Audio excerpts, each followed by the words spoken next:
A very good evening to you. I'm Lisa Lord, and in our news, payment soon for pensioners and people who are holding government paper. The chairman of the Transport Board resigns. Now, the Postal Service deemed important to local border security. And in sports, a late start to CPL 2019. News Night Headlines was brought to you compliments Omega XL. Broadcasting from our studios in the Pine St. Michael, this is CBC News Night, starting now. And we begin this evening with news from Parliament, where we heard that pensioners and other holders of government paper are in line for payment. Minister in the Ministry of Finance, Rand Strawn, has revealed that money will be made available from today. The revelation was made as he led off debate on the debt holder approval of Debt Restructuring Amendment Bill 2019. Over the next 42 months, sir, pensioners as well as other bondholders specifically will be receiving, and I want to focus in zero in on the pensioners. For those pensioners, sir, who hold an additional, up to an additional $200,000 with respect to a government paper, will from today, sir, receive monthly payments over the next 42 months to allow for that debt, sir, that the government of Barbados owe to be paid down. And all of this, sir, as we seek to put cash back into the economy. Mr. Strawn says that suppliers owed money will be paid on a monthly basis starting from today as well. Because the management, sir, and the management of this process, and I must admit, sir, that as we have tried to ensure that there's a measure of openness on the one hand, but accuracy, sir. That certainly the government, through the Ministry of Finance, the BRA, the Treasury, sir, working with the state-owned enterprises has been a task, simply from the point of view, sir, that the data that we've been able to work with, sir, we've had quite a challenge in terms of making sure that what people say they were owed are actually the amounts. A minister in the Ministry of Economic Affairs, Marcia Cattle, says a natural disaster clause in the amendment is critical. She says it is important that islands like Barbados have a policy to address issues like climate change, given the fact that our entire economy could be wiped out with one system. Lost production. The fact that a country cannot function, it cannot produce anything, it can't make anything, its economic infrastructure is also gone. And so when there is a disaster, a country cannot, or perhaps should not, be thinking about having immediately to continue to service debt, but instead should use whatever resources are available to make sure that people are safe and well and can start the process of rebuilding. Well, Gregory Nichols and the Transport Board have parted ways. The legal practitioner was appointed chairman of the board when the Barbados Labour Party took the reins of government almost a year ago. While offering no real comment as to why the resignation was tendered this afternoon, Mr. Nichols told CBC News that the process was amicable. Our newsroom also contacted Minister of Transport Works and Maintenance, Dr. William Duguid, who said that he had no comment on the development. Well, Barbadians are being called upon to speak out about ill treatment and abuse of children in local communities. Minister of People Empowerment and Elder Affairs Cynthia Ford made that plea during the launch of Child Month 2019 at Divi South Winds Hotel earlier today. She pointed out that both boys and girls have been at risk. It is wrong for our young girls to be molested and to be taken advantage of by big men. And it is equally wrong for our young boys to be molested and to be brought into sexual engagement with females. Right here in Barbados, we're getting that too. And our children with the men, some of them are girls and some are boys. The boys won't get pregnant. But we know what happens to them eventually. We want our children to live through a childhood that is pleasant, enjoyable. Minister Ford notes that a no-nonsense approach will be taken when child abuse cases are reported, and no one will be above the law. We have priests and caregivers and other counselors who know better. And because they've not been caught, they will get away. But Ms. Crawford, once a report is given to you and your director and your deputy director and the chairman and the board, please deal with it. It will not be Cynthia unless somebody told a lie on me. It will not be me. But whoever it is, I don't care what status they carry, the police must be properly informed, they must do their work, and so must the court of law. Ordinary people getting locked up for it. Whoever is a professional, go along with them too. And the Child Care Board is seeking to add more foster parents to its records. There are just over a dozen foster parents at the moment, and the board's senior child care officer, Colin St. Hill, says that more will be added in the near future. At present, we have only 14 approved foster parents, and obviously this is not enough. So therefore, we are really looking to increase these numbers. I'm hoping that maybe by the end of the year, we can have at least 20 foster parents. Now, there is this need because within our residential homes, we have a number of children in these homes who could be in foster homes. As was mentioned previously, residential care is really not the ideal place for our children because it's a group setting. Children will benefit more from individual attention, and within the foster care homes, they will definitely get this individual attention. What's Trending is brought to you by Trident Insurance. We treat you like family.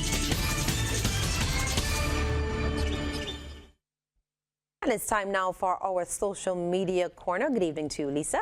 Good evening, Lisa. So here's what's trending tonight. Now, as you know, this past weekend was a big one for entertainment in Barbados with the hosting of two major events of the Reggae Festival. Now, since Buju Banton's release from prison late last year, some Barbadians were holding their collective breath in anticipation of the Long Walk to Freedom concert. Now, many couldn't wait for the show to get their first glimpse of Banton, gathering at the airport to greet the star as he came through arrivals. And it wasn't only at the airport that he was welcomed. Many fans took to Facebook to give the reggae artist a warm reception, wishing him a good stay and revealing how excited they were about the upcoming show.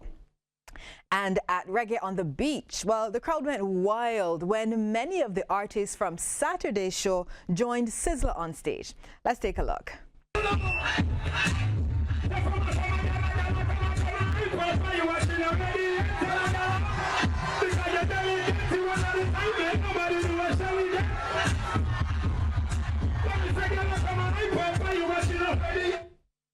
Well, now, if you're a music lover like me, you know there's nothing like taking a cool drive down the road in your car while playing your favorite tunes. But apparently, you don't even need a car to do that anymore. Take a look. Yeah, our bicycle song through. Yeah, we're all laughing. Our bicycle song. And the box them on a crew. Yeah, like basketball. Yes, 5 dubs and that was all. The dubs we used to play. We drove them all away in the middle of the day. Consumers are getting more and more creative every day. Now, a hot topic for Barbadians has been that ban on single-use plastics. And as we've heard, local business Solo Trading has taken a big step to cut down on plastic packaging for some of its products. But let's see what people are saying on Facebook. So Troy Devenish says this is an example of how customers should be treated. He congratulated them on finding creative ways to help their customers cut costs rather than raising prices. And Andrea Fielding, who's in the UK, thinks it's a brilliant idea and she wishes that her local shops would do the same. Now, in a first for Sports Illustrated magazine, a Muslim model has graced the cover of their swimwear edition. 21-year-old Somali-American Halima Arden was pictured on the magazine wearing a hijab and a burkini. And in this video posted to SI's Instagram page, she spoke about her experience. This is literally a dream come true. I can't even tell you how this feels. Like, growing up in the States, I never really felt represented because I never could flip through a magazine and see a girl who was wearing a hijab. Well, Lisa, that's a positive note on which to end What's Trending for this evening. Remember, though, you can find us easily on Facebook, Instagram, and by email. Back to you, Lisa. Thank you so much, Lisa. The Postal Service, like the police force, customs, immigration, and the Barbados Coast Guard, is important to border security. Barbados has been told it's not unusual to ship firearms, illegal narcotics, and restricted items via the post. Inspector Glyne Yearwood highlighted a recent situation where the Postal Service was used to ship in equipment to aid in a crime. The post can be used to send these harmful and deadly substances to hurt individuals or groups of people. I'm sure you have heard of the use of the letter bomb and the powder red substance in other jurisdictions and the havoc they cause. Inspector Yearwood says that terrorism is another area where the Postal Service can play a serious role in handling of biological agents. The post can be used to send these harmful and deadly substances to hurt individuals or groups of people. I'm sure you have heard of the use of the letter bomb and the powder red substance in other jurisdictions and the havoc they cause. Teachers have been encouraged to keep doing their best for the island's children despite the day-to-day challenges they may face. This from Parliamentary Secretary in the Ministry of Education, Senator Dr. Ramel Springer, as he addressed the Royal Fidelity's National Distinguished Teachers Award ceremony. Now, nominations were submitted by fellow teachers, students, parents, and community members, and 10 were chosen for the award, which includes a $2,000 cash prize. Dr. Springer says teachers are often called on to take on many roles for their students. You're not only teachers, you're guidance counselors, you're police, you're doctors, you're nurses, you're everything, you're priests, everything. And they expect that from you every day as a teacher. And I also know that a lot of what you teach those children, they don't necessarily learn. But that should not discourage you from still continue doing what you do. Because it's because of that passion for teaching. That passion for teaching is what brought the 10 of you here. And one out of the 2 males out of those 10 awardees is St. Winifred school teacher Nicholas Vaughn. He admits that it's challenging at times, but taking a different perspective makes the job easier. Let's keep it real. Some days I would love to be in my bed and not wake up tomorrow. I am like, seriously? But we know full well that we get up and we do it because the children are just being children. And then somewhere at the back of your mind, you have to cast your mind back to when you were a child, giving that trouble, and you're just being a child. And then that's what propels you some more, and then you have vacation. Well, at least 76 children from the Precious Touch Foundation were treated to a glorious evening thanks to the Jose and Jose group last Saturday. The foundation, which is dedicated to the granting of wishes to children between the ages of 2 and 16 years old who have been diagnosed with life-threatening medical conditions and are terminally ill, got several wishes they wanted to come true. Managing Director of the group, Anderson Cherry, hosted the children at his offices. And today on Morning Barbados, Director and Chairperson of the Public Relations Committee of the Precious Touch Foundation, Shakita Belgrave, revealed that wishes are granted to children ages 2 and 16 years old. There are 4 categories a child can wish: to have something, to be something when they grow up, to visit, to go somewhere, and to meet someone. So we've had 75 plus wishes that we've granted over the last 11 plus years. This year we're celebrating our 12th year. And for volunteers Lizanne Barker and John Paris, interacting with the children and parents is heartwarming. When you grant this wish, it be smiles, the excitement, thank you. Then we become aunties and uncles to these children. Yeah. Yes, and it's the same with me. It has definitely been an enjoyable experience. Nothing brings more warmth to your heart than seeing children smile and be happy. And by extension, the parents also, to see their children get their wish, the smiles on their faces, that's what motivates us. Well, trade ministers in CARICOM have been advised to take action on matters that will allow the people of the region to actively feel the benefit of the CARICOM single market and economy. Chief among those actions identified by Barbados Minister in the Ministry of Foreign Trade, Sandra Husbands, are related to the free movement of people. And she was at the time delivering remarks at the opening of the 48th meeting of the Council for Trade and Economic Development, or COTED, in Guyana. We have a report from NTN News.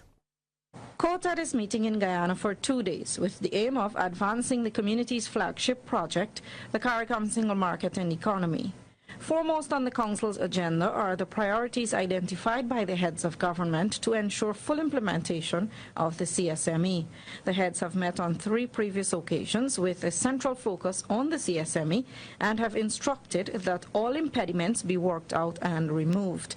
With this in mind, Secretary General Orwin LaRocque told the 48th COTED that implementation cannot continue to be a shifting target. We cannot come to meetings after meeting after meeting, agree on a plan. The plan is now published on our website for all to see, and we're not making progress without even giving reasons why we're not making progress. So I repeat, implementation cannot be a shifting target. We have to report to our heads of government. Our leaders have taken the decision based on the advice that has come from the COTED. In response, Chairperson of COTED and Minister within the Barbados Foreign Ministry, Sandra Husbands, urged her colleagues to be strategic, deliberate and effective with their decisions and implementation activities. It therefore will call for collective thinking, identification of common interests, and acting as one is necessary to achieve the goals of our integration. The tremendous work that we're going to be doing here today is going to be very important to the region. The Council has before it proposed changes to the common external tariffs, which are fundamental to improving regional trade, a key component of the CSME. The ministerial body will also focus on the main pillar of the CSME, the free movement of people within the community. Their decisions will be laid before the upcoming Heads of Government Conference in July. Water levels at Trinidad and Tobago's reservoirs are below 50%, and with a below normal rainfall expected for May, it is only going to get worse. The Water and Sewage Authority is expected to release a revised water schedule this week as they continue in their management of the country's water supply. We have a report from TTT. When the Hollis Reservoir is filled to capacity, you cannot see the banks across on the other side. But with a harsh 2019 dry season, more land space is visible. WASA's CEO, Alan Poon King, told the media that the production at the reservoirs have decreased considerably. Hollis is producing 5 million gallons per day, and usually Hollis will be producing 8.4 million gallons. Navet's production is now 15 million gallons per day, down from 20 million, and Arena has dropped from 75 to 60 million. Hence, WASA is expected to release a revised water schedule on May 1st. The watermark you are seeing on the column does indicate at full capacity the Hollis Dam. Now, because of the harsh dry season that we are enduring, the level is now at 40%. WASA is hoping for a very active rainy season for the level to return to full capacity. So Venezuela's political crisis has lurched into a potentially violent new phase as an attempted military uprising erupted. The opposition leader Juan Guaido has appeared in a video surrounded by soldiers standing near an Air Force base in Caracas. Very, very agitated morning in Venezuela. What we know is that very early in the morning, almost at dawn, a group of armed forces, of members of the armed forces, Bolivarian National Guard that are against the government, freed opposition leader Leopoldo Lopez, and then they headed towards a very large military base that's in the air in the center of Caracas. It's called La Carlota. And from there, we've seen Leopoldo Lopez and Juan Guaido calling on to the military, to relatives of the military, to the people of Venezuela to take to the streets. They said that this is the first stage, the last stage of what they called Operation Freedom, in order to get President Nicolás Maduro out of office. It's very, very difficult to know exactly what's happening in Venezuela. We know that the government is saying that there is an attempted coup against the administration and that they're trying to deplete it, and that it's being carried out by a very small group of members of the military. It's not clear yet how big this actual coup is and how many people are with Guaido right now. We've known that in the past, the opposition, for example, has tried to enlarge, in a way, an ongoing situation in Venezuela. And at the same time, the Venezuelan government has repeatedly said that they've been trying to deter coup against them, that the United States is against this type of situations in Venezuela, among other things.